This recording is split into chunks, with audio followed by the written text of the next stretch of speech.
Thank you to those who actually have come back to hear lecture number 2, and I hope to see you for lecture number 3.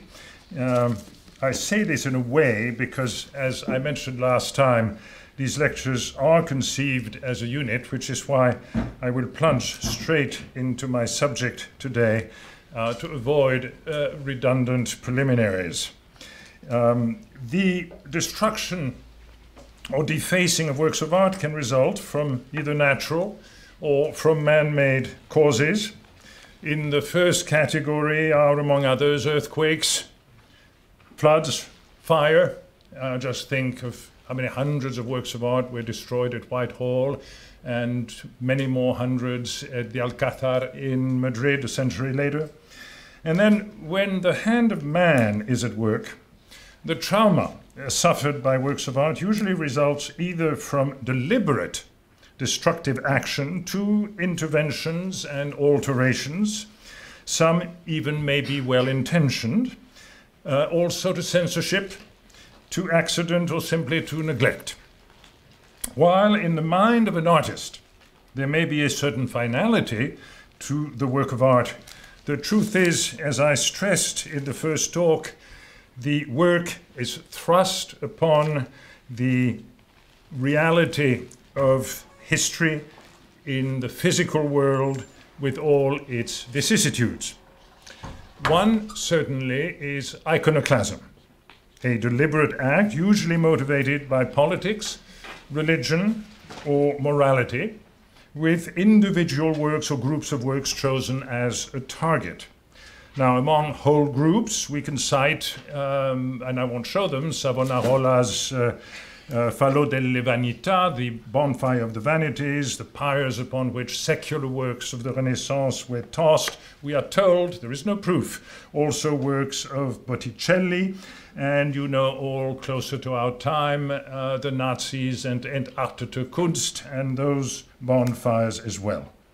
Then you have wanton and indiscriminate destruction or damage, and this tends to be called vandalism. Though there are some acts of vandalism that can also be targeted, and we shall see one of them or two of them.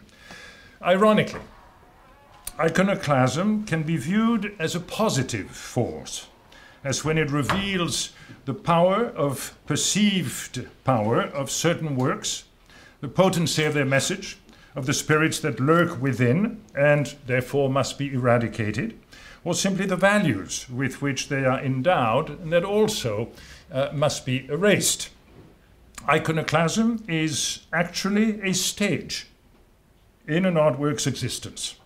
And even if it is not preserved, the artwork, it may still exist through its ghosts or echoes, its preparatory sketches, reproductive prints, photos, copies, variants, and even artists' later appropriations.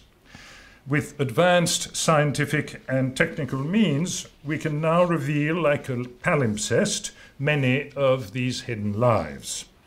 I shall go today, in a way, from the majuscule to the minuscule, starting with a brief, very brief, look at the palimpsest, that is, the city of Rome.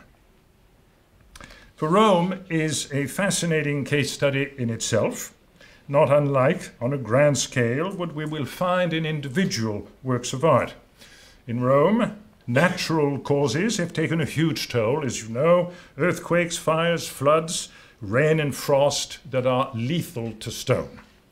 Yet the vast scale and nature of Rome's degradation is only possible to envisage if we consider the intervention of man through wars, invasions, or simply the exploitation of the natural resources that ancient monuments offered as building materials for much of what today we would simply call modernization. Many Roman structures served as quarries for new buildings.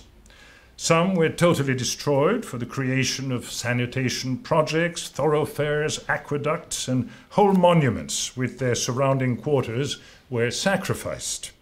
Huge public baths, such as the Thermae of Caracalla or of Diocletian, which covered 100 square meters, by the way, were reduced to a fraction of the size they once were. The entire marble revetment of the baths of Diocletian, like that of so many other buildings, was stripped down to a layer of brick. And today, Rome appears to be almost a brick city, yet there was marble absolutely everywhere. When the remaining structure was later converted into a church, which happened after the 4th century, there certainly was another life, another context to these works. Starting with Constantine, countless churches were built, and they were built, of course, at the expense of the pagan structures. The destruction was on such a scale that bishops very quickly issued edicts urging the reuse of monuments, and the order was, do not destroy, but adapt and sanctify. The primary motive for saving the monuments was to a large extent practical and economic. Destruction was clearly an expensive waste of perfectly sound buildings. On the other hand, it is also true that a sense of the greatness of ancient Rome was beginning to gain some currency, and rulers were identifying with earlier Roman emperors, especially those that were called the good emperors, such as Trajan or Hadrian or Marcus Aurelius. And I simply put on the screen for you to remember the Arch of Constantine, which is covered with spolia that are taken from other monuments built by the good emperors.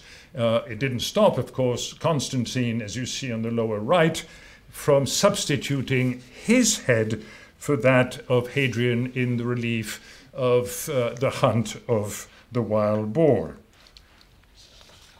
We are back to my first slide. This is not an error. Still, Rome was vast, and so the lime kilns were kept burning, literally for centuries, leaving its brick skeletons behind.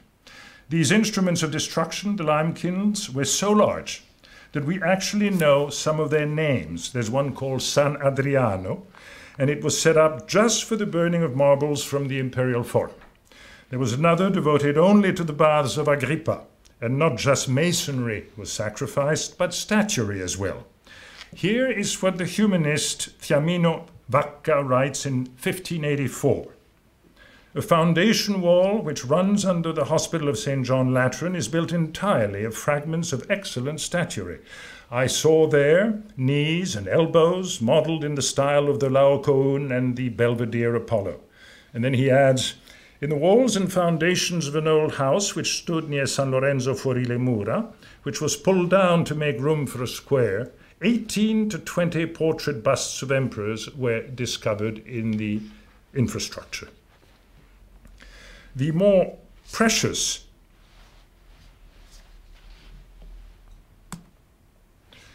I don't know what I had on there before.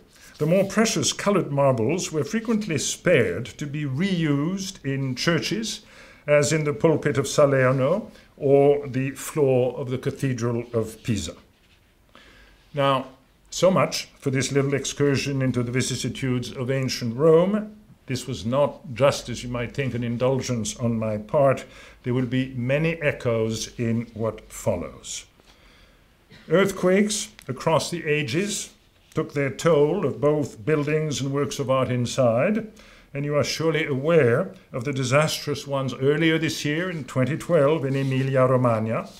The 18th century church of San Paolo in Mirabello is one of the many that are now considered beyond repair.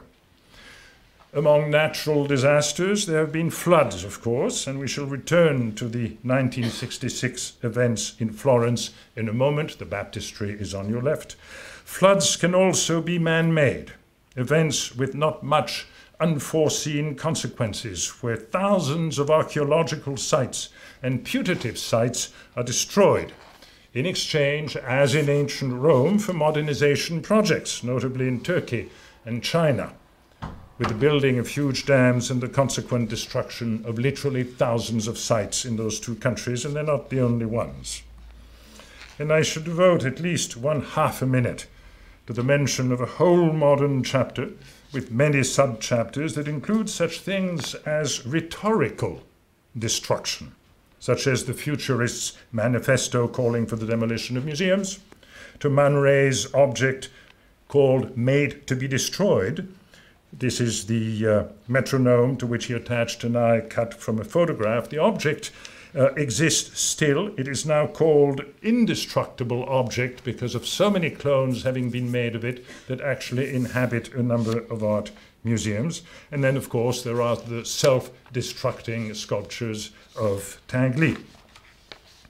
But back to the floods in Florence, which permit us to examine some fascinating changes in appearance and in meaning, some due to very interesting conservation decisions. Most frescoes, as you know, were saved. They were carefully peeled from the walls through the strappo da muro technique, pulling from the wall, and then in-painted using the tratteggio technique of hatchings, mostly for tonal harmony, rather than attempting a very precise but inevitably inexact transcription of details. There was one beneficial result, by the way, to the floods and the frescoes themselves, which is the discovery under a number of them of elaborate preparatory drawings, which are called synopie for their reddish color. But among the victims of natural disasters, one work stands out, and that is the great cimabue crucifix from Santa Croce. Although many options were available to conservators, such as judicious in-painting to optically reduce traces of the damage, which many a photograph, as you can see on the bottom right of this slightly busy screen, would have permitted, the work was left with its open wounds, as the cross was singled out by the authorities in Florence. It was confirmed to me by the Sovrintendente, as the sacrificial and poignant memorial to the floods. This attitude or approach, treating damaged objects as memorials, finds many parallels. One of them is the Kaiser Wilhelm Church in Berlin, a memorial to the futility of war.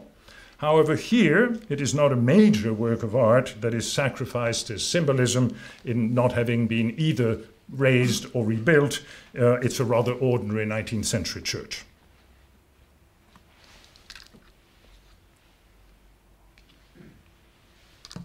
I trust you can all read the text, which is why I'm not repeating it all the time. No? Yes? Yes. Thank you. After the overt cases of assigning memorial status through restoration or lack thereof, I thought I'd show you an example of the undoing of such an approach, which dates only from about 4 months ago. This very fine marble by Antonio Rossellino, shouldn't even have said that, was damaged during the Allied bombardments in 1945 in Berlin. It had been bought in Florence in 1890 by Wilhelm von Bode, then director of the Kaiser Friedrich Museum as it was called. It is said to come from the private chapel of the Medici in the Palazzo Pitti. The sculpture had been caught in the fire that raged in May 1945 through the Friedrichshain bunker, where much of the sculpture collection had been deposited. The heat caused the marble to break and most of the background was lost. It was taken to the Soviet Union as war booty. Then in 1958, it was returned by the Soviet Union to the Bode Museum. That's how it was renamed in 1956. But I remind you, and this is not unimportant, in 1958, we are still in East Germany under the aegis of the Soviet Union when we returned to Germany.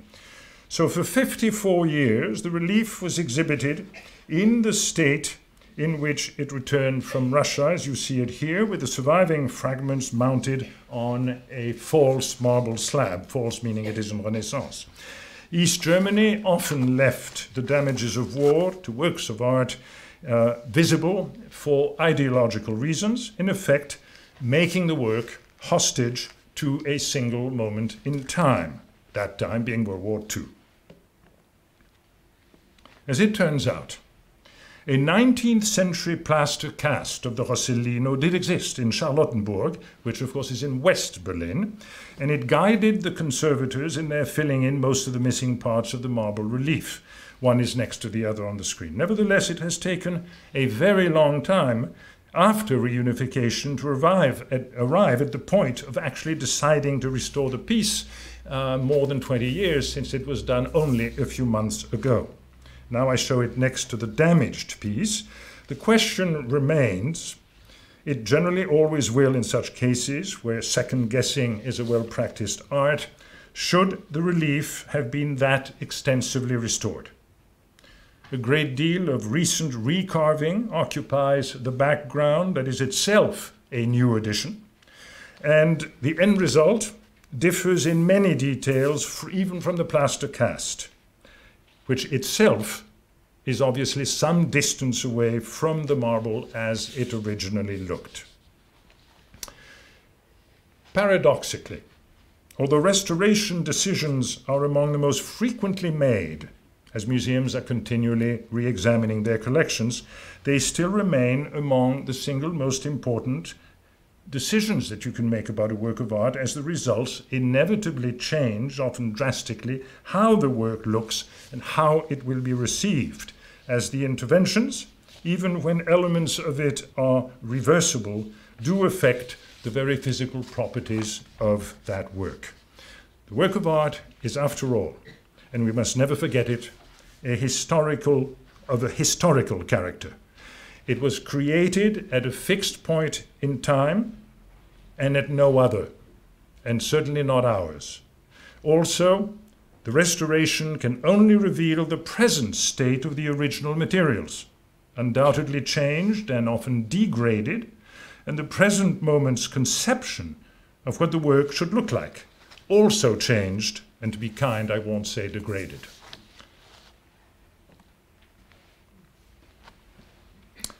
I referred earlier to the power of images.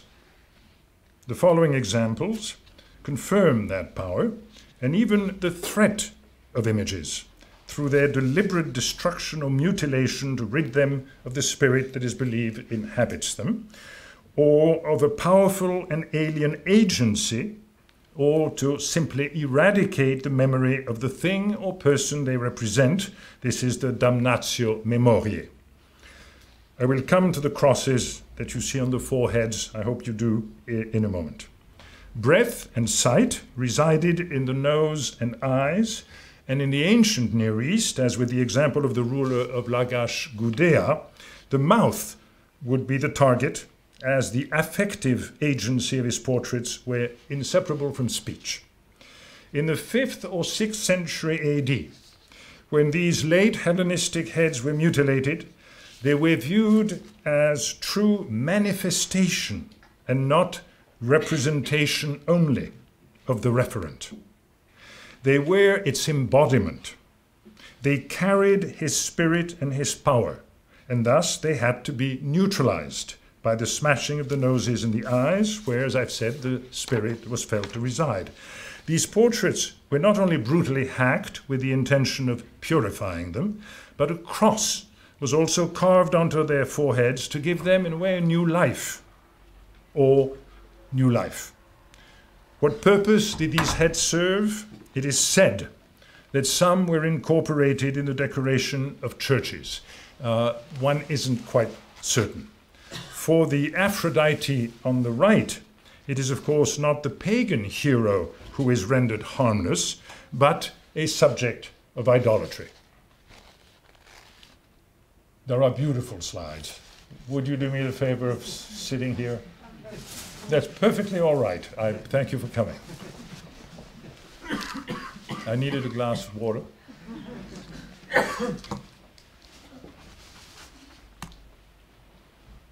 Now, such brutal erasures of the past occur also on a more specific and at the same time massive scale, as this Egyptian excavation photograph of 1926 demonstrates. Here, we see another instance of iconoclasm, the eradication of the images of a ruler's predecessor and all the cartouches bearing her name.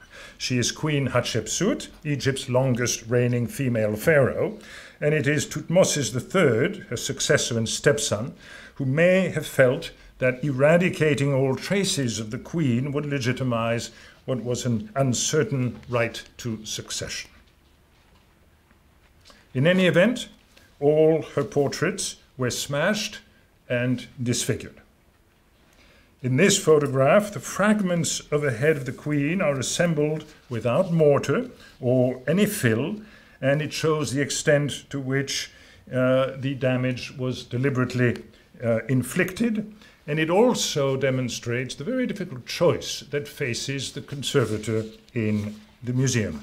Should one simply, there are quite a number of pieces, by the way, in this particular reconstruction. Should one simply make the monuments as attractive as possible to suit our own taste? Should one try and restore them to what we think their original condition might have been? Ought we not, on the contrary, respect the mark of history and time and do minimal intervention, nothing beyond consolidation? These are questions. And this is a photograph. Look at the dates on the sides of the different representations of the Queen. The photo illustrates the point that every restoration marks, as I said, a moment in time, a viewpoint in time, the time of the intervention and no other, as Hatshepsut has undergone a great many facelifts or aging processes. It goes both ways, depending on the point of view of the curator of the time. The intent of the latest restoration, is the 1996 one, was a midway point between the previous two, and it was meant to suggest the extent of damage, yet also permit some level of aesthetic appreciation. I'm a bit of a betting man. Therefore, I will wager that at some point in the future, I can give this lecture and there will be a fifth image on the screen as another curator takes charge of the Egyptian department with a completely different point of view. Now, iconoclasm can assume a more pacifist, even conciliatory character at times, and this example may actually reflect quite an unusual case of self-censorship aimed at forfending total destruction. In any event, no intent to destroy seems to have been at the root of the significant yet subtle alterations brought to a group of mosaics from Jordan and dating from a time of transition from Christian to Muslim rule, a transition that saw the cohabitation of both religions, possibly even the sharing of churches. Some of these remarks, I should immediately say, are based on a text by Professor Barry Flood of the Institute of Fine Arts in a recent catalogue devoted to the art of Byzantium and Islam. Now, in this group of mosaics, depictions of animal and human figures have been altered in a variety of ways. In some cases, the tesserae composing them have been deliberately scrambled and reused to pixelate faces, limbs, and torsos, and to replace them by vegetation. In this example, an ox, you see the bottom of the legs, the hoofs, have been replaced by a small tree. But most significantly, and this is key, his presence is still manifest through the vestigial legs and hoofs. This occurred around 720 to 760, a very precise period under the Umayyad dynasty. After this date, new mosaics that were laid in churches in the region generally make use from the start totally of the vegetal imagery. This emphasis on vegetation in the ornamentation of sacred spaces recalls certain hadith, or traditions of the Prophet Muhammad, that promote depictions of trees as alternatives to images of living beings. None of this is in the Quran. What is fascinating is that it seems that simply removing part of an image was enough to obviate the danger of idolatry. Also, what the careful nature of these alterations suggests is that they were undertaken by the Christian communities who used the churches, perhaps even by the original mosaicists eager for conciliation. I now quote Barry Flood directly. by leaving a sufficient remainder such as ears, legs, or tails to identify the original subject, could we be seeing a subversive resistance to external pressures that nevertheless conformed to the spirit of Muslim critiques, enabling one to reconstruct the original as a mental image present under erasure? I think it's a fascinating case, sort of alteration and accommodation. I thought I'd show you an unaltered mosaic so you see what actually the one on the left might once have looked like. I return briefly to more radical examples of destruction to suggest that cultural iconoclasm is likely to last as long as humanity and passions last. Among the most recent examples are the Sufi shrines in Timbuktu, destroyed this year in 2012 by Ansar Din, meaning defenders of the faith, a jihadist group for whom a culture of saints corresponds to idol worship. It has now been placed on UNESCO's World Heritage List. Alas, this doesn't mean very much more than a list. A similar case, though with a different outcome, is that of the Noraluz cemetery in Armenia, in the upper left, now mostly destroyed by the Azerbaijani, whose Muslim nation borders on Christian Armenia. The targets of destruction are, I wish we could use the past tense, the spectacular khachkars, which means in Armenian, I'm told, cross of stone, commemorative steles in the shape of stone crosses with all-over surface decoration of interlaced patterns similar to those found on Armenian manuscripts. The one to the right, you see, is installed at the Metropolitan Museum. We obtained it on long-term loan in exchange for conservation work. And I can only say that it is to be hoped that more museums will endeavor to borrow these objects, both to give them a safe haven and to restore them. Having worked closely with the Minister of Culture there, I know that any museum that would choose to go to Armenia and try and borrow one of these works for exhibit, they're perfectly beautiful, actually would be successful in their negotiations. The irony is that the lacework, the cross, the decorative motifs, both Christian and Islamic, as in the inserts, cohabit very well on the khachkar. This is one of the earliest. It's preserved indoors in a monastery dating from the late 13th century.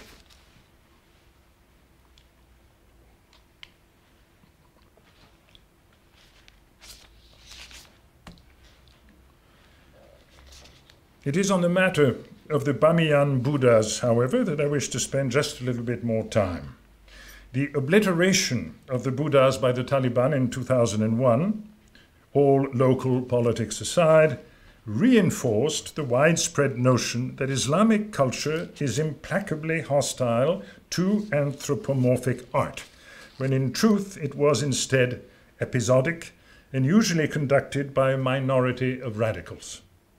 Barry Flood, again, in another context, he happened to have written a brilliant article on the subject, uses a European analogy to make this point. It is, he says, as if calling all Muslims iconoclasts. It is, he says, as if the destruction of pagan images by Christians in late antiquity, the mutilation of icons in 9th century Byzantium, the iconoclastic depredations of the Reformation could all be accommodated under the single rubric Christian iconoclasm. In any event, as pointed out in the case of the Jordanian mosaics we just saw, the opposition to figuration in Islam is based not on Quranic scripture, but on various traditions of the Prophet, the Hadith. Another aspect of this destruction is often forgotten. The Taliban were not engaging in religious genocide to conquer the region, as it hadn't been Buddhist for centuries. Rather, through clever use of the media, they were thumbing their noses at the West. When I was still director of the Met, I gained access to the Taliban envoy to the US, and I made a formal request that they not smash the objects in the museum in Kabul, and that they allow the Met to preserve them as a safe haven, and especially in a secular environment. And the answer, which came through to me and through the press and media and television, and I quote simply part of the answer, is, "Our children are dying, and all you want to do is save pieces of stone." This is how it looks today. This is the authentic present. Any restoration, in my view, and there are several proposals, would be a Disney-like travesty, while the truly poignant, unforgettable event here is the awesome dimension of the loss of the giant Buddha.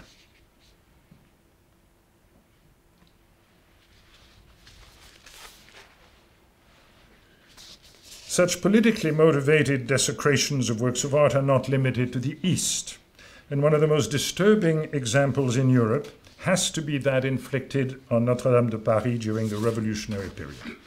First off, let's acknowledge that even before the revolution, what could be seen of Notre-Dame was distinctly not the church completed in 1345. First, time had eroded the stone and transformed the portals, leaving no trace of the polychromy on the sculptures, nor of the gold ground against which they once stood. Then, starting in the 18th century and hastened in the 19th, was the removal of the small swellings, the dwellings that surrounded the cathedral, and we can hardly imagine the impression it would have made as one emerged from a dark, narrow street overhung with terraces and other projections to suddenly have the vision of the cathedral looming high, mighty, and pointing to the heavens. Then, of course, came the fanciful Gothic enhancement that were part of the preservation efforts undertaken in the mid-19th century by the historian architect Viollet-le-Duc. And I hate to disappoint all of you in a way. They do include the now familiar and beloved figures of the chimeras and even the spire between the towers. All of those are 19th century inventions of Viollet-le-Duc. They are not Gothic. But a far greater outrage, and more serious injury resulted from the deliberate destruction of some of the statuary during the French Revolution. This is when the heads of the biblical kings, of which the huge frieze above the portal is composed, were ordered hacked off as they evoked the hated monarchy. This was not an act of wanton vandalism on the part of an angry populace. I mean, they're more than 150 feet high. The angry populace, it doesn't get to those sculptures. It was a well-planned, surgically executed order from the revolutionary government. The first contract of the three that exist was for an entrepreneur, we know his name, it's Bazin, to erect scaffolding and chop off only the finials of the crowns. It may have been a professionally conducted desecration. The mood was nevertheless fiercely revolutionary and anti-monarchic, and I thought I should represent that mood by showing you an early illustration of Victor Hugo's famous novel Notre-Dame de Paris. It's not called Quasimodo in French. Later, this was deemed insufficient, and the entire heads were ordered decapitated, that is the word on the documents, decapitated off the facade. The cut-off heads were dropped onto the parvis, or the forecourt, where the worst damage, of course, occurred. They were then lined up in front of Notre Dame, serving as a latrine for the people to further humiliate the rubble of the monarchy. So strong was the stench that some feared that the plague would come from them, which is an interesting conflation of hygiene and the power of imagery. The orders to hack off the heads were signed by all the members of the National Convention, the Conventionnel, one of whom had the most sacrilegious of all suggestions, that of using the heads in the building of a huge statue to the glory of the nation and in the form of a gigantic Hercules. It was destined to replace that of Henri IV, Henry IV, that had just been destroyed. He stressed that the royal heads would serve to newfound freedom.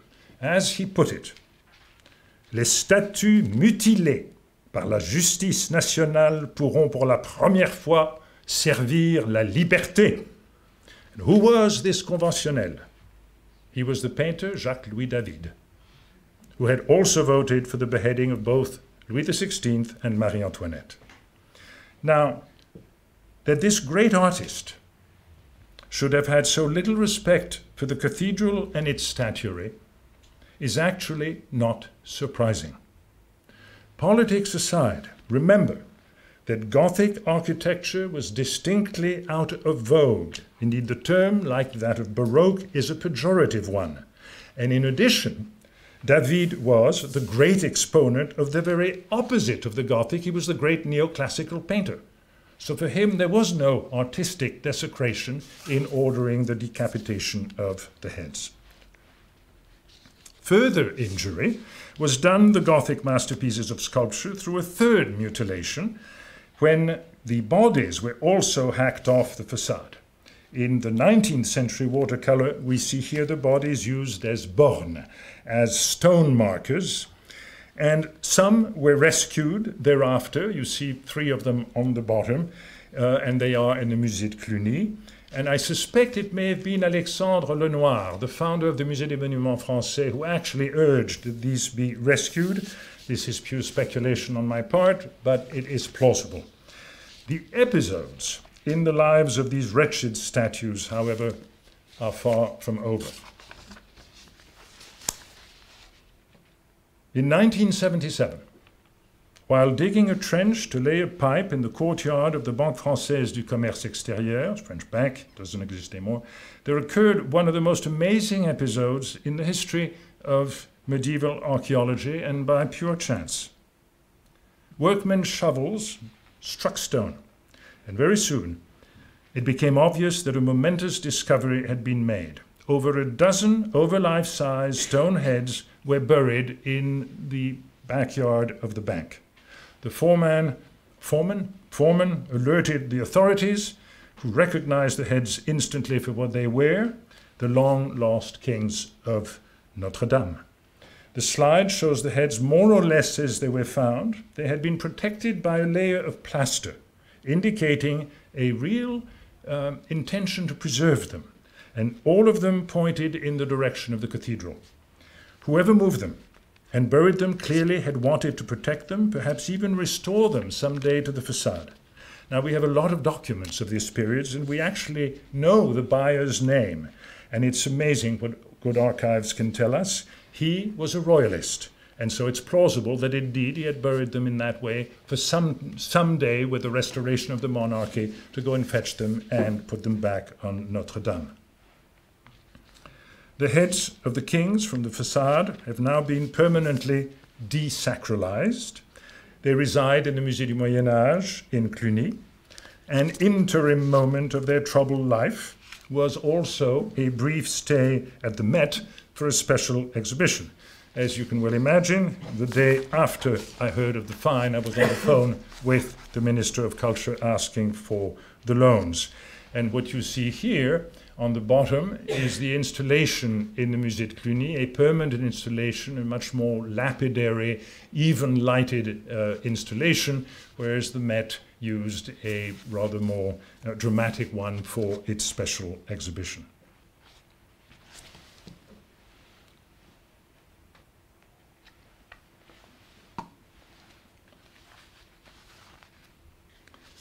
There are innumerable variants on iconoclasm, and though the present one is worth retelling. It is not directly concerned with Trajan's column, though its history itself is fascinating. I'm not going to give you all of it, just one moment of it.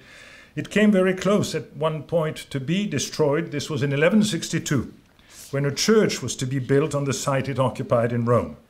It was saved by the Roman Senate, motivated by the new republic's identity with its past greatness. The surviving document, and there is one, says in part, so that, quote, it may stand unharmed for the honor of the Roman people. It is a remarkable statement considering the fate of ancient sculptures of monuments at the time being sent, as I indicated, to the lime kilns. Initially, in 113 AD, when it was erected to commemorate Trajan's victories in Dacia, which is modern-day Romania, it had the statue of an eagle at the top. Then, after Trajan's death, the eagle was replaced by a statue of the emperor, and in the 16th century, Pope Sixtus V replaced it with one of St. Peter. Like the Vatican obelisk that I showed in the first lecture, it's a transition from a pagan to a Christian monument.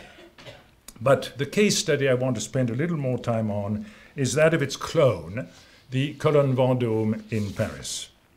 It differs physically very little from Trajan's column, save of course for the statue of Napoleon at the top, and the running narrative winding up the column with, at the left, representations of Napoleon's victories, and at the right, of course, representations of Trajan's victories.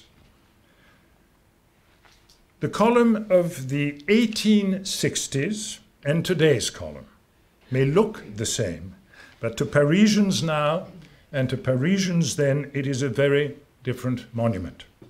Today, it is a grand, decorative element in the center of the Place Vendôme, and for those with a sense of history, a monument to the past glories of France. If you're French, the French battles are glorious, as the column commemorates the victories of Napoleon. And here's the key. They do so unthreateningly, as Napoleon is long gone and part of history. But in the 1860s, not only was the memory of Napoleon still fresh, but Napoleon III, his nephew, was governing France, and revolution was in the air with discontent over his highly repressive regime. This was to come to a head after the French defeat in the Franco-Prussian War of 1870, with rather dramatic consequences for the Colonne Vendôme. Napoleon III taken prisoner, Paris falls in a bloody revolution to the hands of the communards.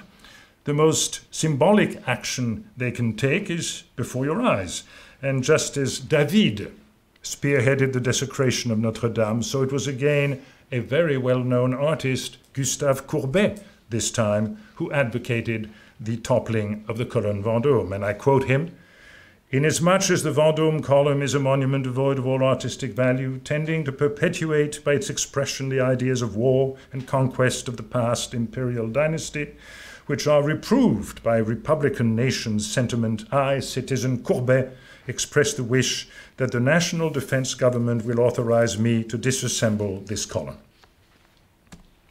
Here is Napoleon, lying on the pavement, with all the symbolism that such a physical destitution carries, and a ceremonial toppling that calls to mind, I'm sure to many of your minds, the images of Stalin being brought down from the columns, or even more recently of Saddam Hussein being toppled.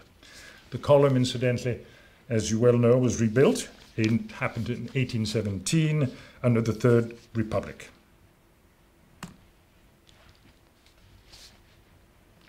Changes to an urban landscape don't always have to have a political motive, as accidents do happen, as in this case, the fire that destroyed London's icon of exhibition history and wrought iron and glass construction, the Crystal Palace.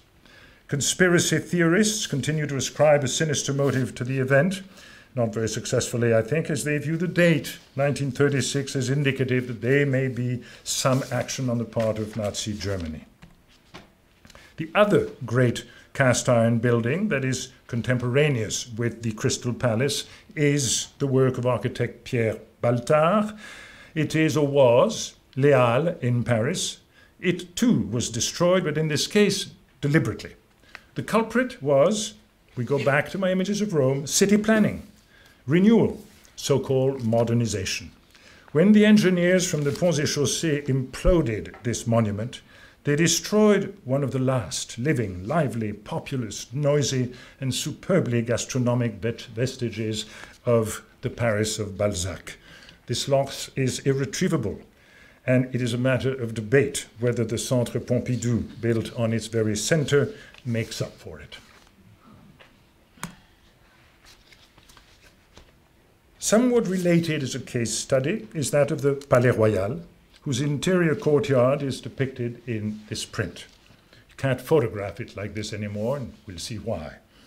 The Palais Royale is a large, beautiful and harmonious building built for Richelieu, and therefore first called the Palais Cardinal. It acquired its present name when it became the residence of the regent, Philippe d'Orléans, and in the 20th century, the writer Colette had a flat there. Its beautiful, albeit formal gardens make a lovely promenade still for Parisians and tourists. When it was the regent's residence, it housed what Francis Haskell called perhaps the greatest collection of Italian painting ever formed outside Italy, the core of which had first belonged to Rudolph II, then to Queen Christina of Sweden, then to the Odescalchi family in Rome, before entering Philippe's collection. Since the royal collection were still mostly in Versailles or the Louvre, Parisians, aside from provisional showings at the Palais du Luxembourg, had access in the Palais Royal to the Orléans collection. And even after his death in 1723, the collection was available for most of the century, and there was even a catalogue printed in 1727. Now, during the Revolution, you should all know this very well here in England, the collection was sold, almost all of it, to England through a British consortium that was led by the founder of Christie's and by Francis Egerton, I don't know if I say it right, 3rd Duke of Bridgewater. The Sutherland loans to Scotland, as you may know, are almost all ex-Orléans pictures, as is the Bridgewater loan in London. This is the view you are all probably familiar with, because this is where the metro station stops you if you want to go to the Musée du Louvre.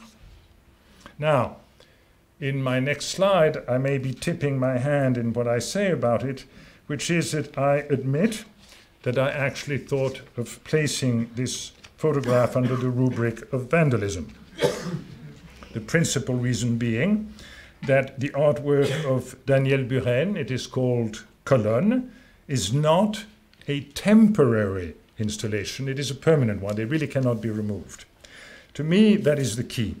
It's an interesting conversation of new with old, but it is not a new structure or a rebuilt wing. It has no pretensions of usefulness beyond being art, which I normally have no quarrel with. But it is a self-indulgence that I find, frankly, a bit presumptuous. It permanently alters, and not in a minor way, how we forever view this historic piece of Paris, a masterpiece of French classicizing Baroque. You should know that my view of the Buren installation, and I've talked to many people about it, is distinctly a minority view.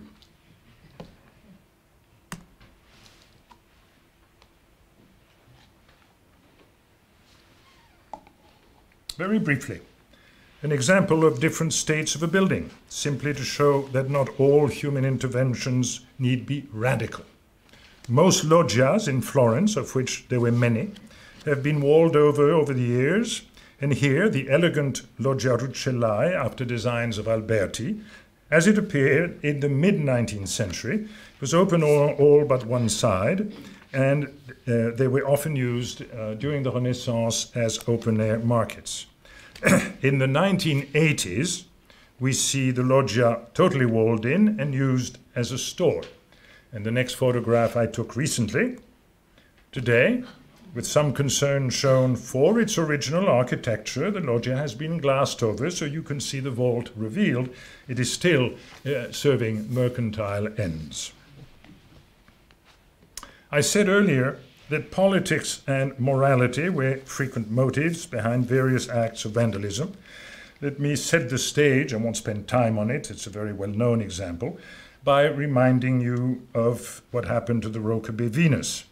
The facts are well known. On March 10, 1914, the militant suffragette Mary Richardson walked into the National Gallery, attacked Velasquez's canvas with a meat cleaver. Her action was ostensibly provoked by the arrest of fellow suffragette, her name is Emmeline Pankhurst, the previous day. Fortunately, the picture was under glass, and the breaks above her shoulder and vertically across the upper left of the image are to the glass only. The canvas was restored, as you saw a moment ago, and I think very successfully. Mary Richardson, explained after her arrest, "I have tried to destroy the picture of the most beautiful woman in mythological history as a protest against the government for destroying Mrs. Pankhurst, who is the most beautiful character in modern history." And then she added in a much later interview, she lived a long time, I quote, "I didn't like the way men visitors gaped at the picture all day long." Now, this puritanical attitude leads me to another and far more interesting case, I think, and a fairly complicated one, and it relates to the very well-known picture by Correggio, the Leda and the Swan, that many of you have undoubtedly seen in the Gemäldegalerie in Berlin. The picture belonged, as in almost great Italian pictures it seems, to Philippe d'Orléans. I may not mention this about Philippe d'Orléans, it is relevant. He was a well-known philanderer, and he was a devotee of orgies. This is relevant. On the other hand, his son, Louis d'Orléans, was very religious and clearly a bit neurotic. He found the Leda offensive in its eroticism, and so, in the presence of his chaplain, he ordered his court painter Charles-Antoine Coipel, a good painter, to cut up the picture into pieces and take it away with him. It thus became, the pieces, part of Coipel's own personal collection. He had cut it up, as it turns out, into 4 pieces, which he kept and restored. Coipel knew good art. He restored it not into 1, but 3 smaller paintings. Now, you need to follow this very closely. In the X-ray, the vertical cuts, you see even the nail holes of where it had been placed on another stretcher. And the 4th painting was the head of the maid behind the Leda. It had been removed by Coipel as he thought it didn't fit the composition in the new middle panel. A 2-foot by 1-foot section at the top was also cut off by Coipel. It's never been preserved, and right in the center, totally lost forever, is the head of Leda painted by Correggio. It is gone. Head number 2 is the Leda by Correggio that was restored under the orders of Coipel. The painting fragments, when Coipel dies, were acquired by a Parisian collector. His name is Pasquier, it's irrelevant, who in 1753 had the painting restored into one whole yet again. In 1755, the newly reconstituted painting was acquired by Frederick II of Prussia. Being among the Prussian king's most famous paintings, Napoleon chose it as one of the objects to take to Paris as war booty. This was in 1808. It was shown at the Louvre and the Musée Napoléon in 1814. There, Louvre director Vivant Denon decided to have Leda restored by Pierre-Paul Prudhon, an astute choice, as some of you may know who studied the 19th century. The nickname of Prudhon was the French Correggio. That was head number 3 or 4, I've lost track. In 1811, I may have even a drawing. In 1811, an outline drawing of the painting, restored by Prudhon, gives an idea of what the Leda head would have looked like at the time. It's about all you can have out of sfumato from a line drawing. But what is important here is the angle of the neck of Leda, which is, as we will see, is relevant to what happens to the painting.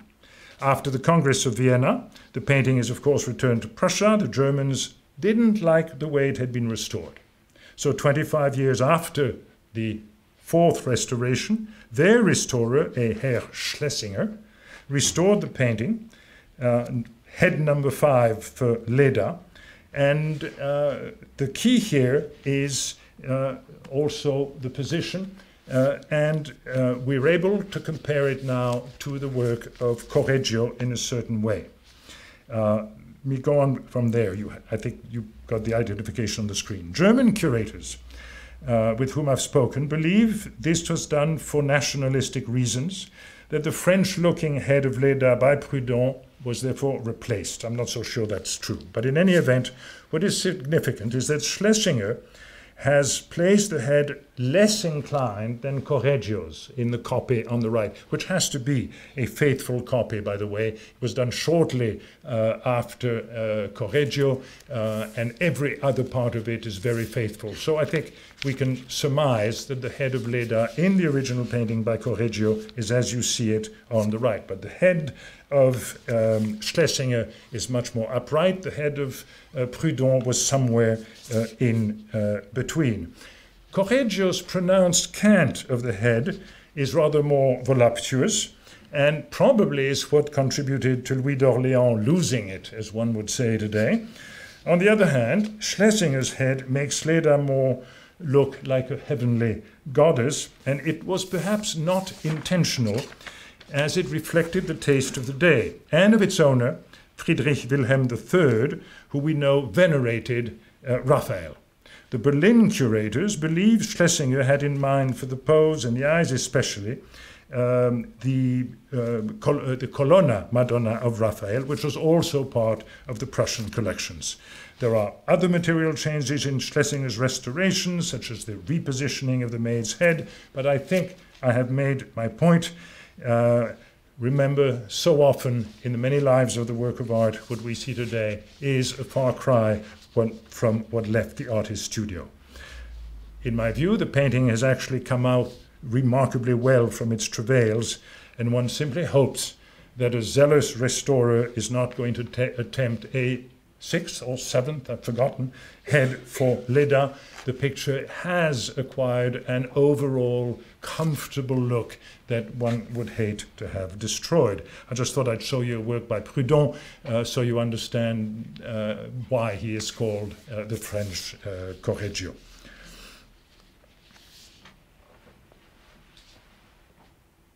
I wish to end at this point, true to the title of this talk, speaking of renewal. And unlike the Correggio, which was, well, a curious form of renewal, I want to do one that has a little more authenticity. And I do so with a painting, the portrait of a man that you see on the screen, that has also undergone many lives that seem to have been dictated over time by its varying states of conservation. It is, the portrait on the screen is before restoration. It happens to be at the Met. The painting can be traced back to the early 19th century when it was attributed to Van Dyck.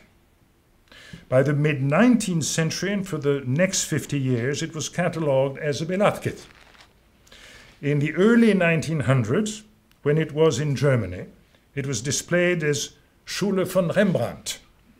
This is where Velázquez expert August Meyer saw it. He promptly reattributed it to Velázquez, but also suggested then that it was a self-portrait, and that is based on its similarity with the figure on the right in the Lanthas, or the Surrender of Breda, which figure was generally thought to be a self-portrait.